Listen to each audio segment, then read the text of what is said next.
Welcome to the inner space where all transformation occurs in conscious awareness. The inner space is both a library and a laboratory, a place to learn and experiment with your own consciousness. Because when we take a pause and look within, the veils are lifted and our innermost truth revealed. In the last few episodes, we explored scarcity and abundance, how the feeling of not having enough impacts our everyday life, and how we can cultivate the trust that there is enough for ourselves and to share. In this episode of The Inner Space, we go straight to the heart of a feeling that quietly shapes our lives: inadequacy and self doubt. From Oscar winners like Tom Hanks to Nobel laureates like Daniel Kahneman, from founders to parents, from leaders to students, so many of us carry a silent question: am I enough? What if what I'm doing is not enough? You'll discover why even the most accomplished minds wrestle with self doubt and what finally helps them break free. In this episode, you'll hear powerful science and soulful stories that reveal where inadequacy comes from, why it feels so painful, and how it shows up in our bodies, our choices, and our dreams. You will take an honest look at your own sense of worth and where it comes from. Is your self worth contingent upon some externalities beyond your control? Whether you're listening to me on a morning walk or curled up with a journal in your favorite couch, this episode is an invitation to explore not just the roots of your self doubt, but the deep truth underneath it: that you were never meant to earn your worth, only to remember it. So let's begin the journey from not enough to enough, worthy, and whole starts here, now, in the inner space. A quick note before we begin. I want to gently remind you this is a space for reflection, not perfection. This podcast invites inner awareness, and at times that can stir emotions or memories that feel tender. Please listen and engage with self kindness. If anything feels overwhelming, know that it's okay to pause, skip, or reach out to a trusted friend or professional.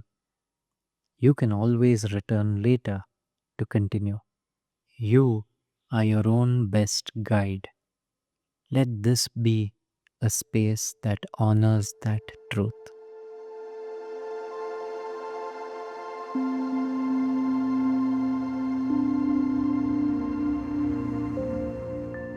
So let's begin with a quick exercise. I want you to picture the most successful person you can think of. Now, have a wonder. If we could read this person's mind, what kinds of thoughts are we likely to see? Would there only be happy, positive thoughts? Or might we notice some self doubt too? Now, let me tell you something surprising.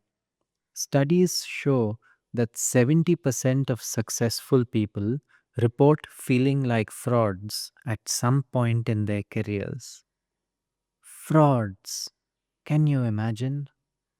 That person you just imagined, there's a good chance they've looked in the mirror and thought, I don't deserve to be here, or I'm not good enough. Let me share a quote and see if you can figure out who said this. I have written 11 books, but each time I think, uh oh, They're going to find out now. Who said this? Maya Angelou, one of the most celebrated writers and poets of our time, and winner of the Presidential Medal of Freedom, the United States' highest civilian honor. And here's another. I'd wake up in the morning before going off to a shoot, and I would think, I can't do this. I'm a fraud. That was Kate Winslet after winning an Oscar. This feeling of feeling not good enough or feeling like a fraud has a name, and once you understand it, you will see it everywhere. This feeling is inadequacy. Inadequacy is the persistent feeling of not being good enough, not being capable enough, or worthy enough to meet life's challenges or deserve and enjoy its rewards.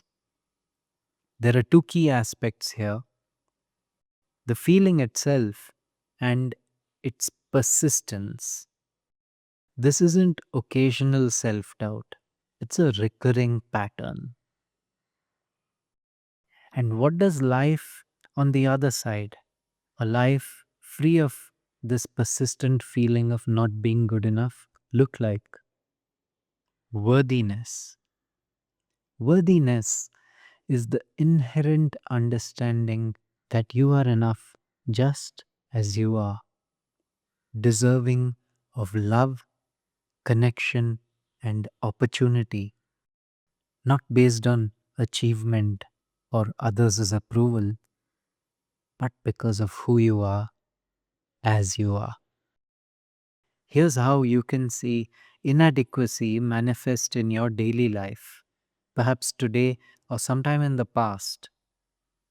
Perhaps you've been a student who was afraid to speak up in class despite knowing the answer, or a professional who turned down opportunities because you weren't ready, or an executive who was hesitant to voice your opinions in a meeting despite the strongest of convictions. Or perhaps you've been a creative soul who never shares your work because it's not yet good enough. Or a parent who's felt like you're failing your children despite all your best efforts. Or maybe you're an aspiring entrepreneur hesitating to launch your business even after months and maybe years of evaluating an idea. Inadequacy is a universal human conditioning, from Nobel laureates to Hollywood stars to you and me. The fear we experience in the run up to an important event, or the shame and guilt we may feel when we consider our past actions or inaction, all this can be crippling. These can alter our relationship with ourselves and become the default way with which we treat ourselves. Equally, learning to relate differently with ourselves through all of this messiness is also the natural next step in our evolution as human beings. Our sense of inadequacy may in fact be the first step in true self acceptance and in reclaiming our highest unshakable worthiness as creations of nature. It may teach us that our intrinsic value was never meant to be earned, only remembered. That worthiness is not a prize we win for perfection, but a birthright we carry within us.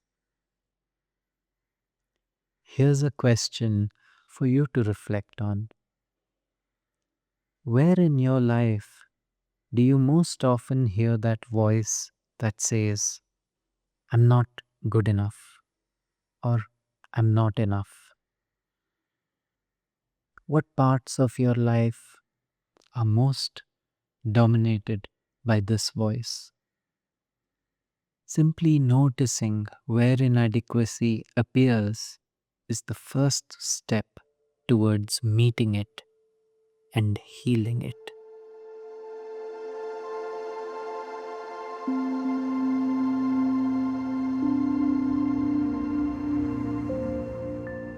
Let me share a personal story because doubt and I have been good friends for a long time. Let me share two anecdotes from my life, one very recent and one from long ago. When I began the inner space, I was propelled by hope and withheld by doubt. I had always wanted to share with a wider number of people the ideas, learnings, and practices that I discover along the way in my work, ones that I and many others have benefited from. Equally, as rubber began to hit the road, I kept asking myself, who am I to share anything with anyone? What do I really know that's worthy of sharing? This persistent sense of not being good enough or not feeling good enough held me back from starting for a while. Even as I sat to record the very first time the imprints of this would come back, I could feel my heart racing, my muscles tensing up, and the breath becoming heavier. And then here I am, with you, here and now. So, what helped me? The key turning points for me were to notice the signs. Even as I was mulling over this idea, the dots around me were beginning to fall into place. I took it as a sign that I was being supported to begin this project. I found supportive peers who I stated my dream and my intention to, and who helped nudge me forward. Taking the first step helped. Dipping the brush into the paint with zero expectations of making a Mona Lisa in my first attempt. And finally, probing deeper into my own doubt. Where was this voice coming from? And who really is sharing? Who really is speaking? And who really is the knower? It helped that I've been familiar with this pattern in me for a long time. In my undergrad days, I wanted to try my hand at public speaking. Deep inside, as a college student, I felt this is something I'd be good at. I had the mental image of standing in front of the world, mic in hand, and fully expressing myself. And wow, is that coming true now? Yet, back then, as a sophomore student in IIT Madras, there couldn't have been a wilder, scarier idea for me. On campus, there were accomplished theatre and public speaking professionals. I would dare not take the stage with them because I was nowhere near good enough as them. Again, a few things helped me here. The first was to stay focused on my intent, not giving up on my dream. And the second was to find opportunities and take baby steps to create the evidence for myself that I could indeed stand amongst my peers, even if not run alongside them. How this happened was very simple. I stayed away from the intracollegiate theatre and speaking festivals. I was too scared to participate there. Then one day, on my hostel notice board, I saw a poster. The math department was hosting a literary fest, and one of the events was a debate contest. I was 100% sure that on a Sunday afternoon, none of the speaking gods on campus would deign to attend a contest at the math department. I threw my towel into the ring, and my bet paid off. There was absolutely no one I knew attending that day. It was mostly students from other colleges. And what's more, I came first in that debate contest. This was my courage experiment, and it gave me the evidence that I needed. I didn't yet know how capable I was as a public speaker vis a vis my own peers on campus. I did know that I had a good starting point. What I didn't know back then was that I was deploying well researched tools to overcome my self doubt. And we are going to look at this further in our episode today. 6 months from that math fest to complete this story, I would be nominated the speaking events coordinator for my college, campus wide, for the upcoming academic year. All it took was staying true to the dream, taking the first step, and noting the evidence that I was receiving. It's time for you to reflect now. Think about a time when you have felt not good enough for something important to you. This may be in the past, and if there's something live for you, you can pick that up. How did your body respond when you thought about getting into it? What thoughts circled in your mind? What stories came up for you? And as you look back at that moment, which is now in the past, what wisdom or learning might that experience have for you here and now?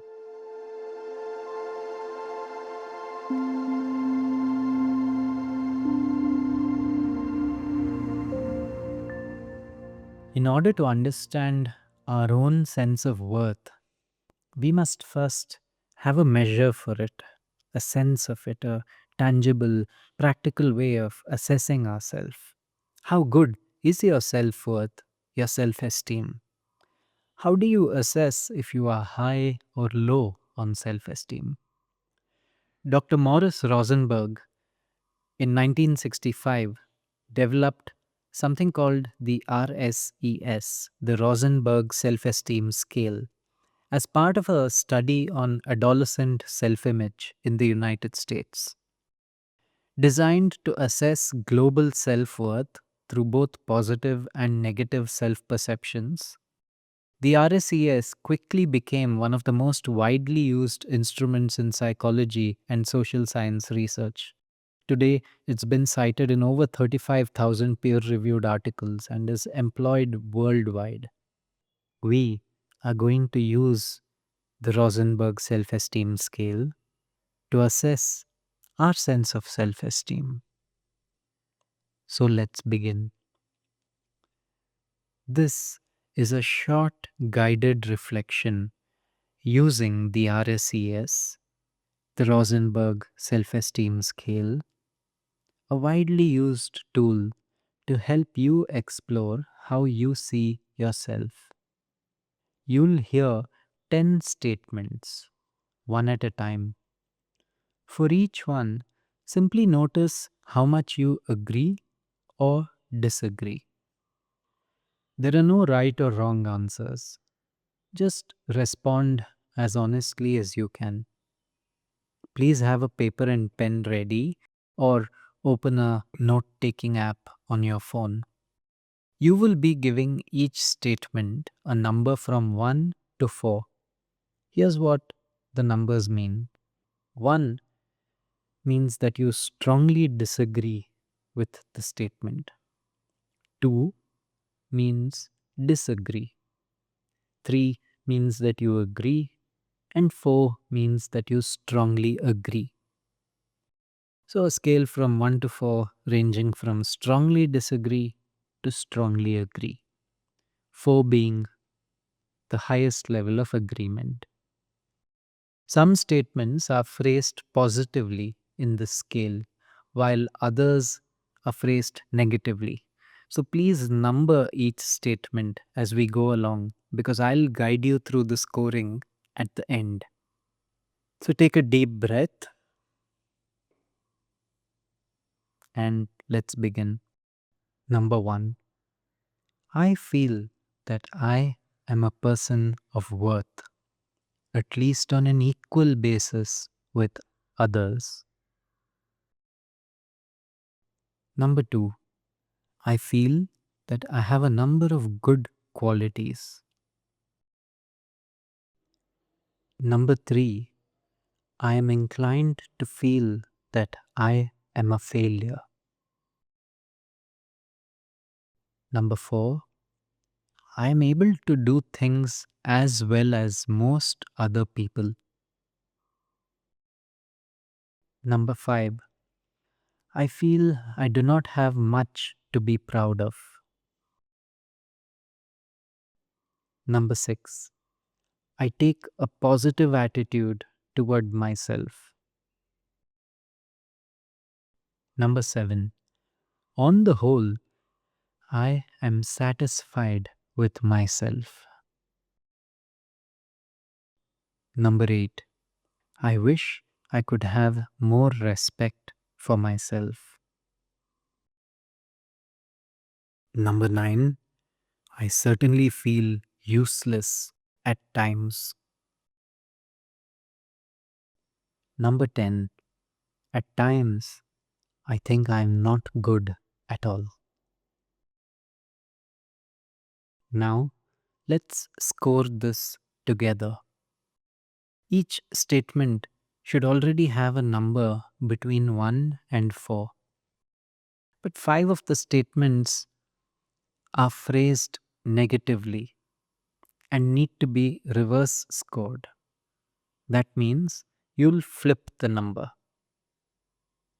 These statements are statement number 3, number 5, number 8, number 9, and number 10. So let's go through an example. If you scored yourself 1 for statement number 3, you would change it to a 4 and vice versa. If you scored yourself 2, you would change it to a 3 and vice versa. Simple flips to reverse score the statements for statements number 3, number 5, number 8, number 9, and number 10. So hit pause here now, reverse score these 5 statements, and add up all your scores. The total of your scores will be between 10 to 40. Here's what your total score indicates. Between 10 to 20 suggests that at this moment you have a lower self-esteem. Between 21 to 30 suggests that at this moment you have a moderate or average level of self-esteem. Between 31 to 40 suggests that at this moment you have a high level of self-esteem. Remember, this is just a snapshot in this moment. Things change all the time, and so this is not a judgment or a conclusion of who you are as a person. If your score feels low, that's okay. It doesn't define your worth. It's simply a chance to notice how you're relating to yourself today. You might take a moment to write down anything that came up for you in this exercise, a thought or a pattern that you noticed, or a particular question that popped out for you. Self esteem isn't fixed, it can shift, grow, soften. The more honest we are with ourselves, the more space we create for it to change and grow. Thank you for taking this moment. I really appreciate you for taking the pause and looking within, and for being gentle with yourself. Here are a few questions for you to reflect and, if you wish, journal on. Looking at your responses, what did you learn? What surprised you the most?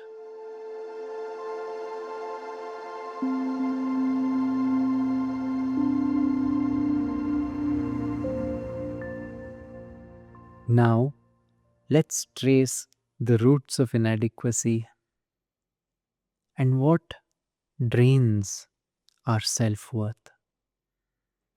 We all know the voice. It shows up just before we speak up in a meeting, or when we scroll through our favorite social media platform and we look at something that celebrates someone else's success, or in the silence after a small failure or error, a whisper that says, "See, you're not good enough." But where does that voice come from? Is it just a mood, a passing thought, or is it a mindset, personality flaw? Or is it something deeper, something from long before, shaped by biology, upbringing, culture, and the very systems that we live in today? From our evolutionary wiring to our earliest emotional conditioning, from the school systems that rank us to the social media feeds that amplify comparison, we will explore how fixed mindsets, family patterns, and even subtle forms of praise at the wrong moments can shape a lifelong struggle to feel enough. And towards the end, we'll introduce another powerful self assessment tool, not to measure how much your present level of self worth may be, but to reveal what may be causing it to be that way. You may have already reflected on your overall self esteem, but this next step will help you uncover the hidden domains that might quietly be shaping your confidence, your choices, and even your relationships. Before we even have language, early experiences begin to shape our sense of worth. This is pre-verbal. The Minnesota longitudinal study, which followed 200 people from birth to adulthood over 30 years, found that secure attachment patterns during infancy, that is, through consistent, loving caregiving, predicted higher self esteem in later childhood and adolescence. These children who receive consistent loving care absorb the message that I am safe, I am lovable, I matter. But when early care is unpredictable, neglectful, or controlling, we often develop insecure attachment patterns, leading to self doubt in later childhood and adolescence. We absorb the message that maybe I'm only lovable if I perform, maybe something's wrong with me.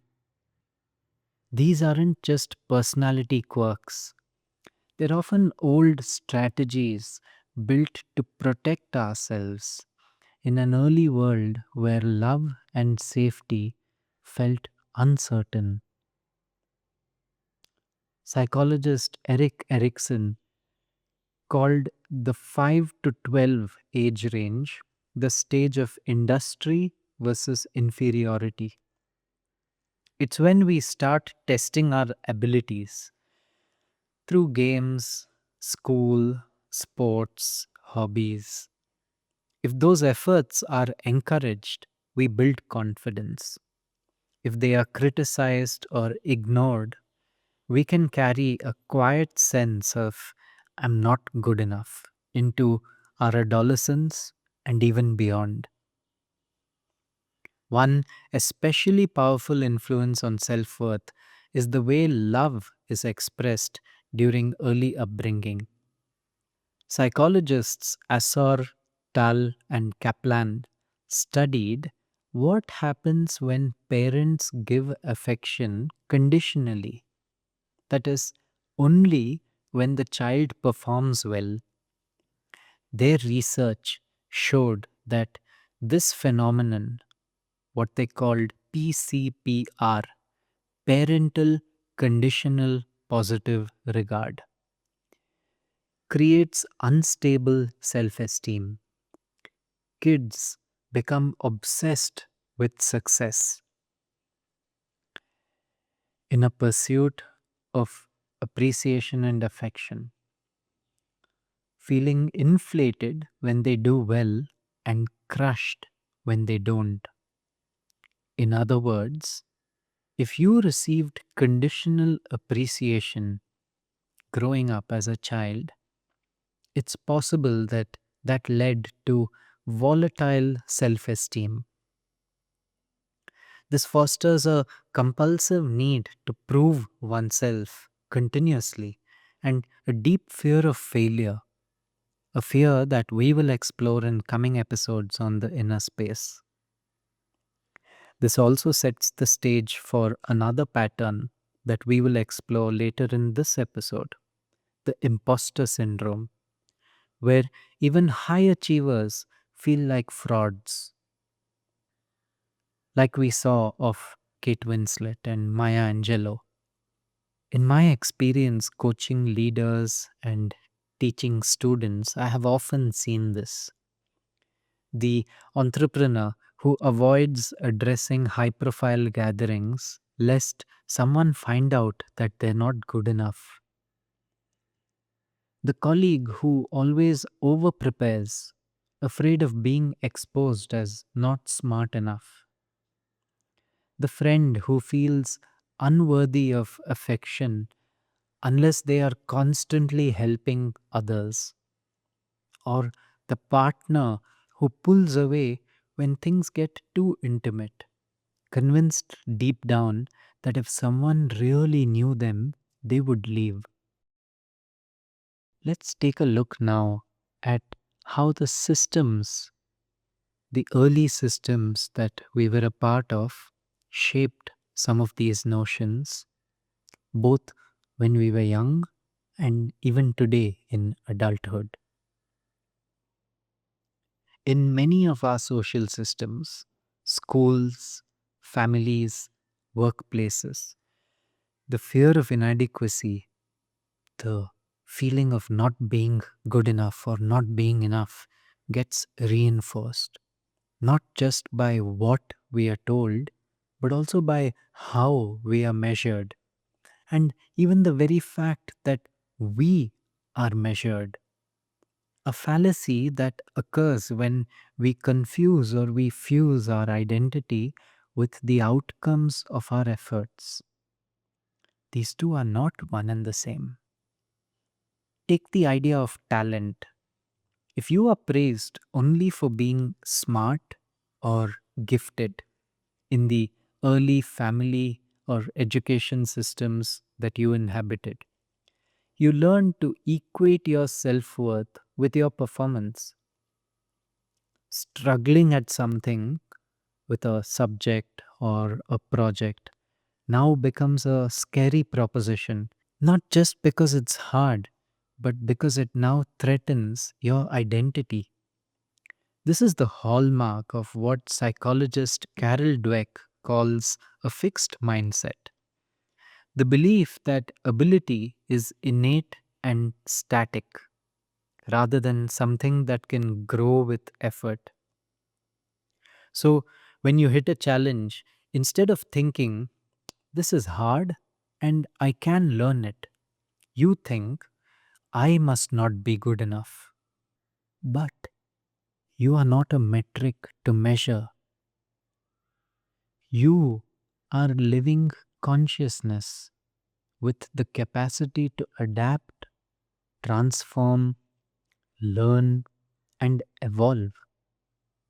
That is the spirit of what Carol Dweck calls the growth mindset, the belief that abilities can be developed through learning, effort, and perseverance. In this view, failure is not a final verdict on who you are as a person, it's just feedback on where your skills are. And then layer on the idea of social rank, a subtle but powerful force. From class rankings in school to promotion ladders at work, we are taught to see our place in the world as a position on a ladder with labels such as high and low, where high means better, low means worse. And when systems assign value this way, not doing well doesn't just feel like a setback, it feels like a demotion in human worth. This internalization of rank can shape our self worth in quiet and corrosive ways. When self worth is filtered through fixed labels and social hierarchies, the message is clear. You are only as valuable as your possession. And what if you fall? What if your rank slips or you don't make it up the ladder? That fear is no longer just about failure, it's about identity collapse.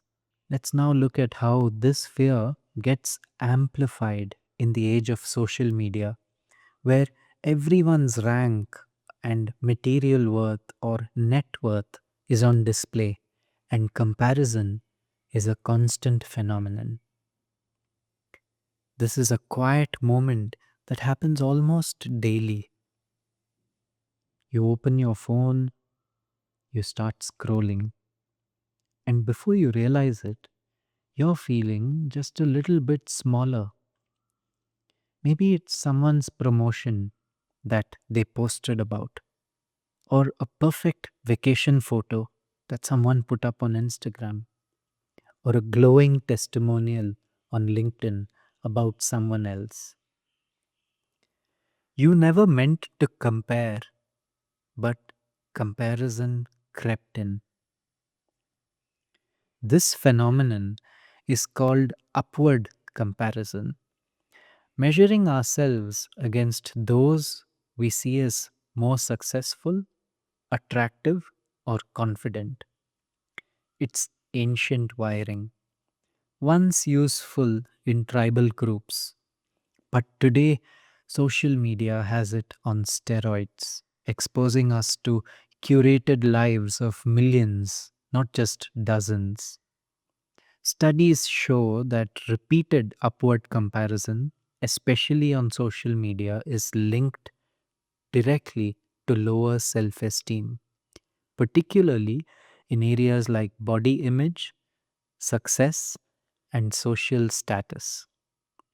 The effect is worse with passive social media use, that is, scrolling without interacting. Research links passive social media use to higher emotional distress. The more we absorb others' highlight reels without actively engaging, the more we begin to question our own worth. Why am I not doing more? Why don't I look like that? Why am I not as liked or admired? If your self worth is contingent, that is, dependent upon achievement or approval or appearance, these comparisons cut deeper.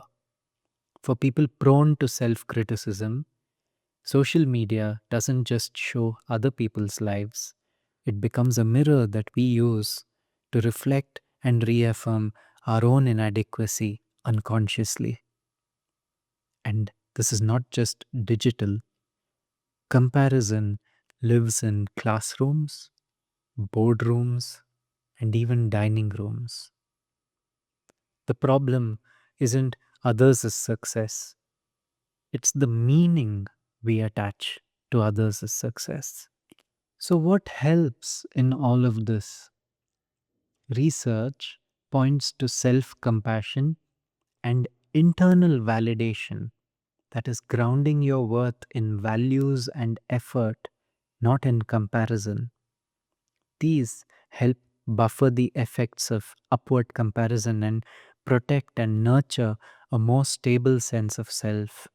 And now we will explore one of the most familiar faces of this pattern, one of the most familiar characters in this story, the imposter syndrome.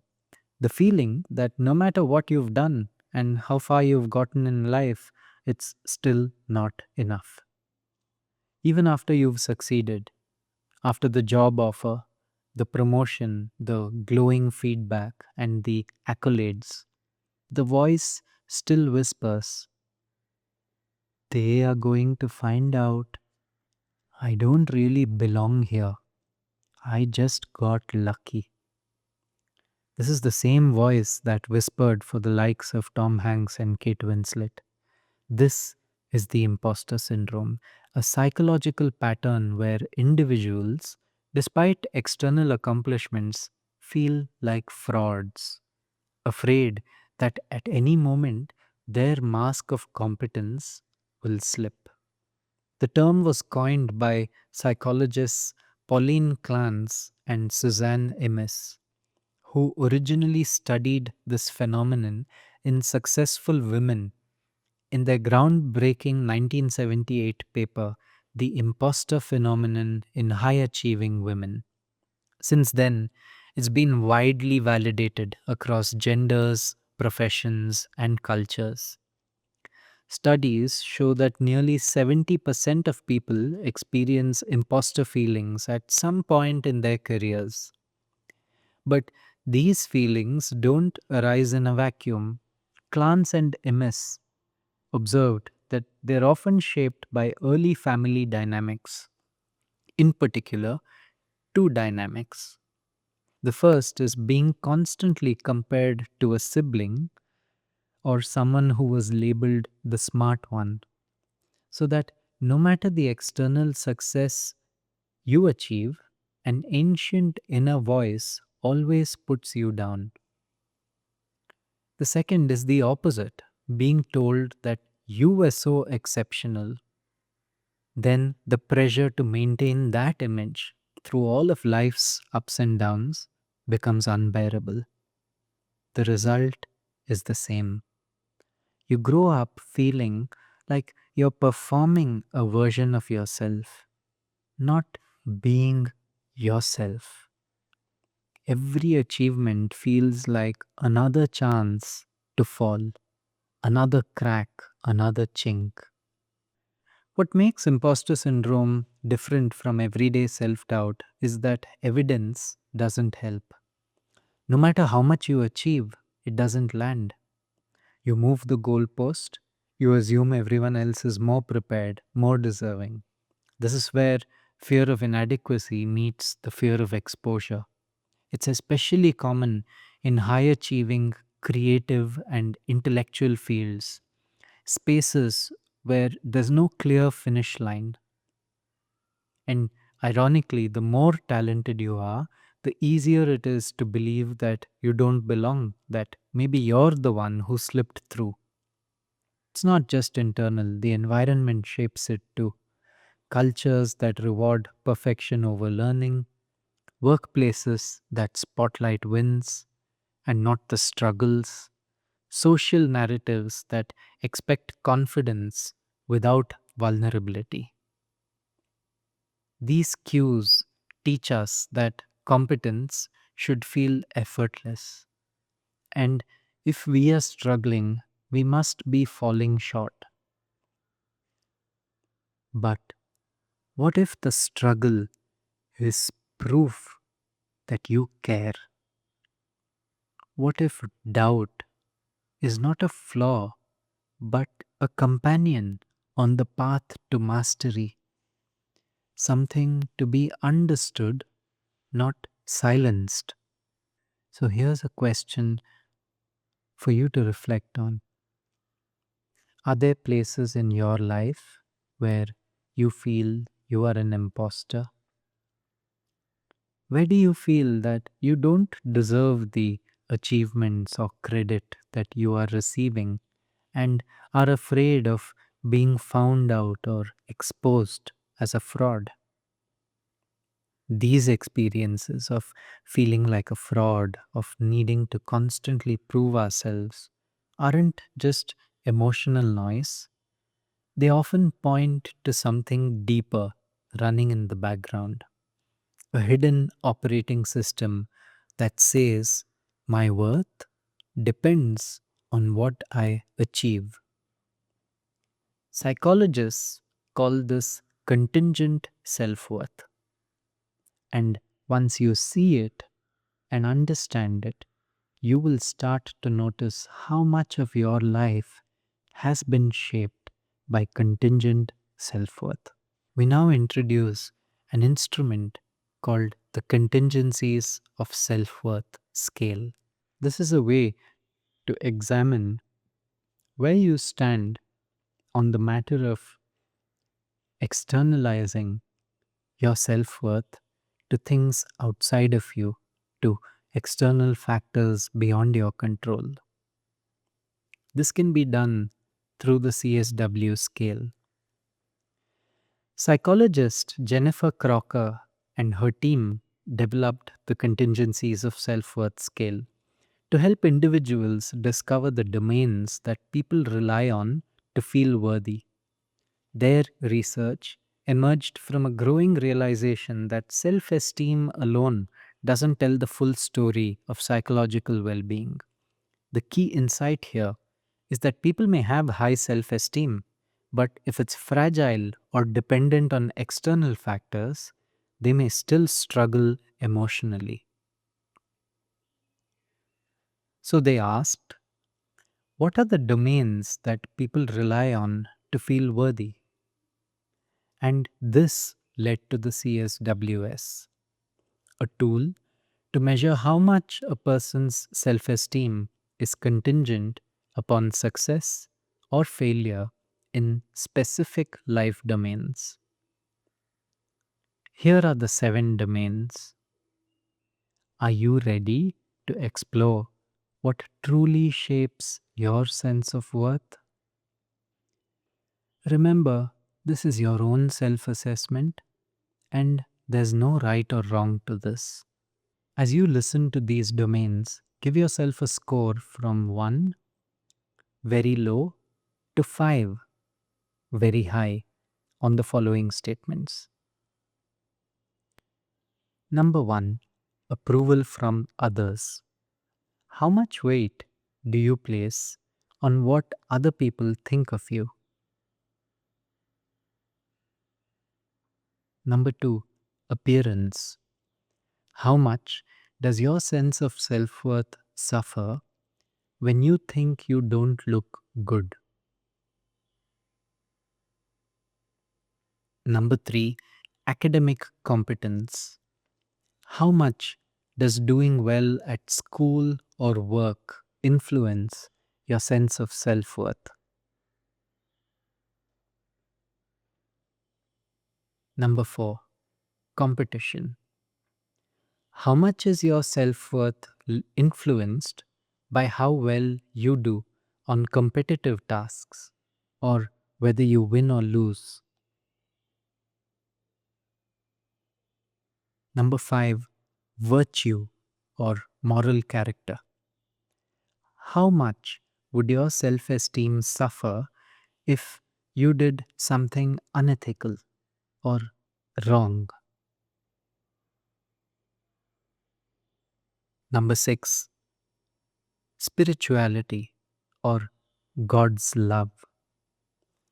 To what extent is your self worth based on God's love for you or on your spiritual beliefs?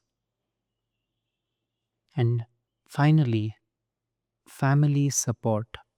To what extent does the knowing that your family members love you make you feel good about yourself? Now, total your score. Here's a basic interpretation of your results. If your score is below 15, your self worth is likely more internally anchored. You may already have a more stable sense of worth that's less dependent on external factors. If your score was between 15 to 25, your self worth may be partially contingent on external factors. There's some reactivity to praise or criticism, but also moments of inner stability. If your score was above 25, your self worth is likely highly contingent on external factors. Emotional ups and downs may mirror how you're performing, being perceived, or meeting expectations. These 7 questions were an adapted selection from the fuller CSW scale that's available on the links to this episode on our YouTube channel. A note on awareness. Did some of these questions feel obvious? Did you find yourself thinking, of course, my self worth depends on that? That's wonderful. What you may be uncovering is a conditioned worldview that's so strong it has felt like reality all along. The good news is if it's conditioned, it's not permanent. It can be observed, questioned, and gently shifted if you wish to shift it. If you are comfortable with where things are, that's great too. Remember that you are not your outcomes, you are not your validation, you are not your last success or failure. You are awareness itself that is capable of making new choices and choosing new realities. So, here's a question for your reflection and journaling. Looking at your responses to the CSW scale, what stood out or surprised you? Which domain feels most entangled with your sense of worth? And if you didn't have anything to prove in that area, what would worthiness feel like for you? What would it feel like to live from a place of intrinsic worthiness? If today's reflections stirred something in you, I invite you to tune into the guided meditations releasing alongside this episode every alternate week. These are designed to help you not just understand, but know your way back to worth. That brings us to the end of our shared exploration of inadequacy and not being enough, not being good enough. Thank you for being here with us. Upcoming on the inner space, you'll find a few simple guided practices and meditations that are gentle invitations to meet yourself with more kindness than ever before. And a fortnight from now, we will return with the second part of this exploration, embracing worthiness. We'll journey into what it really means to feel enough as you are. We'll learn from artists, scientists, and entrepreneurs who've worked through self doubt. And we'll explore daily practices that can help you build a more stable, unshakable sense of self worth, one that's not built on performance but on presence. Until then, be well. At the inner space, you are already enough to begin whatever it is that you have set your heart on. See you in a fortnight. In our next episode, we'll go deeper into what self worth really is. What does the inner space of worthiness look like? We will learn research backed tools and practices in self inquiry to deepen our foundation of genuine self worth, one that doesn't rely on performance, praise, or perfection, but rests in the knowing that you are enough, just as you are.